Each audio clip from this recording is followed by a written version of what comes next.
Chapter 5, A Gathering of the Clan. Funerals celebrate another frontier crossing, in many ways the most formal and protracted of all.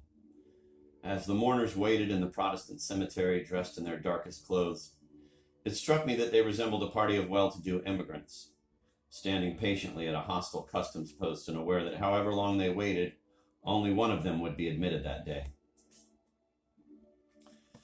In front of me were Blanche and Marion Keswick, two jaunty Englishwomen who ran the Restaurant du Cap, an elegant brasserie by the harbor. Their black silk suits shone in the fierce sun, a sheen of melting tar, but both were cool and self-composed, as if still keeping a proprietary eye on their Spanish cashiers. Despite the large tip I had left the previous evening, they had scarcely smiled when I complimented them on their cuisine.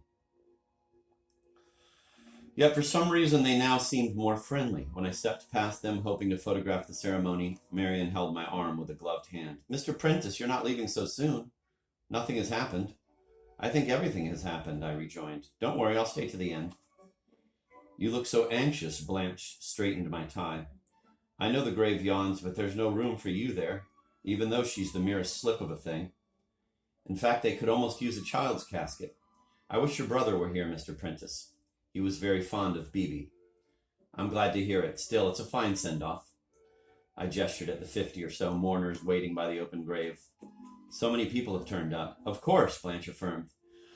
"Bibi Jansen was immensely popular, not only with the younger set. In some ways, it's a pity she ever went to live with the Hollingers. I know they meant well, but it was a terrible tragedy," I told her. "David Hennessy drove me to the house a few days ago." "So I heard." Marion glanced at my dusty shoes.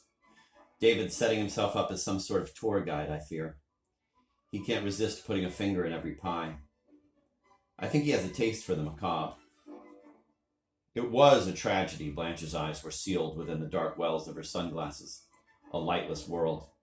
But let's say the sort that brings people together. Estrella DeMar is far closer after all this. Other mourners were arriving, a remarkable turnout for a junior domestic. The bodies of Hollinger, his wife, and their niece Anne, together with the secretary, Roger Sansom, had been flown to England, and I assumed those attending the burial of the Swedish maid were paying their respects to all 5 victims of the fire.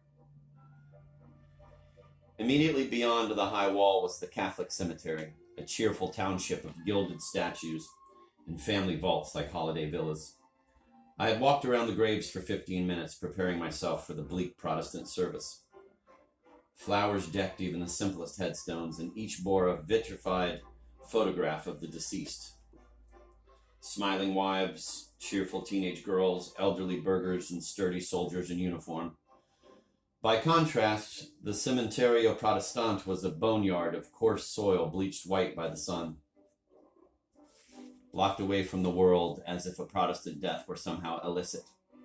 Entered by a small gate whose key could be rented at the lodge for 100 pesetas. 40 graves, few with a headstone, lay under the rear wall, mostly those of British retirees whose relatives could not afford to repatriate them.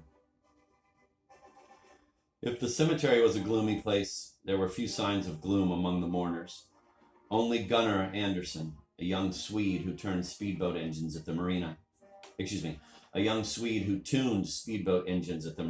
seemed grief-stricken.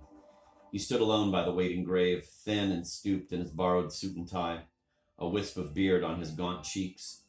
He squatted down and touched the damp soil, clearly reluctant to consign the girl's remains to its stony embrace.